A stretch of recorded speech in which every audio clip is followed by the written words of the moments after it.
ആദ്യമുത്തായ ആദരമായ റസൂലുള്ള ആരാധനക്കർഹനേകനാണെന്ന സന്ദേശം നൽകിയ നൂറുള്ള മാനവർക്കായെന്ന് നിർവഴി കാട്ടിയ മക്കത്തുതിത്ത ഹബീബുള്ള മംഗളം കുത്തമിയാമിന ബീവി പെറ്റ മുഹമ്മദ് സല്ലല്ലാഹ്.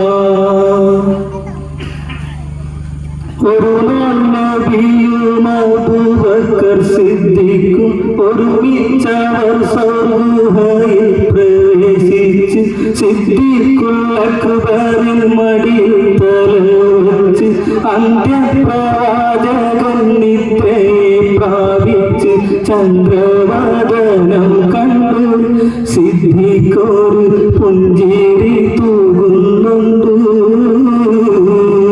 പുഞ്ചിരി തൂകുന്നു, ചുറ്റിലും നോക്കുന്നു, പോതും പഴുതും അടയ്ക്കുന്നു. പഴുതും അടയ്ക്കുവാൻ ശീലത്തുണ്ടില്ല, പാദവീരൽ കൊണ്ടമർത്തുന്നു. മുത്തുറസൂലുള്ള സുഖമായി ഉറങ്ങുന്നു, മുഖം കണ്ടു സിദ്ദീഖർ സന്തുഷ്ടനാകുന്നു. മൂർഖൻ പാമ്പുടൻ കാലിൽ കടിക്കുന്നു, മൂർച്ഛിച്ച വേദന സിദ്ദീഖിലേറുന്നു.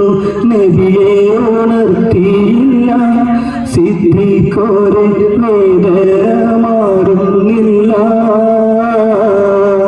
പൊട്ടിയൊഴുകിയ കണ്ണുനീർത്തുള്ളികൾ പെട്ടെന്ന് മുത്തു റസൂലിന്റെ വട്ടമുഖത്തൽപ്പം തട്ടിയ നേരത്ത് ഞെട്ടിയുണർന്നു നോക്കുന്നേ.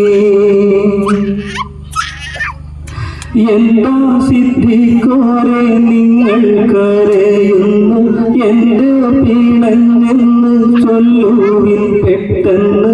എന്റെ മനതാരിൽ വേദന തിങ്ങുന്നു, എല്ലാം പറഞ്ഞ അബൂബക്കർ നബിയോട് ഉമിനീർ പുരട്ടി നബി. സിദ്ദീഖോരെ ഉഗ്രവിഷമിറക്കി. ആദ്യ പടച്ചോന്റെ ആദ്യമുത്തായ ആദരവായ റസൂലല്ലാഹ്